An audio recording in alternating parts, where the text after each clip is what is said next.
Els espanyols no rebel·len contra la llengua catalana perquè sigui llengua catalana. Es rebel·len perquè creien que Catalunya era el seu trofeu i van descobrir que aquest trofeu no s'ha deixat domesticat, ni modelar ni convertir en una còpia del que ells esperaven. Va ser una expansió política, cultural i militar, un triomf de poder. Després va arribar la colonització d'Amèrica, i ningú no pot creure seriosament que això es fes amb bones paraules. A les Canàries hi va haver un autèntic genocidi. A la península, la Inquisició cremava gent viva. De debò algú pensa que a l'altre costat de l'oceà tot va ser diàleg i respecte? Això no s'aguanta. Durant segles es va construir una identitat basada en conquerir, dominar i sotmetre. I això va generar una consciència col·lectiva de poder, haver dominat mig món.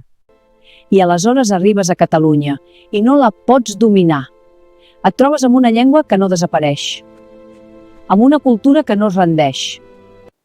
Com acceptes que existeixi un lloc que no es deixa convertir en la teva còpia?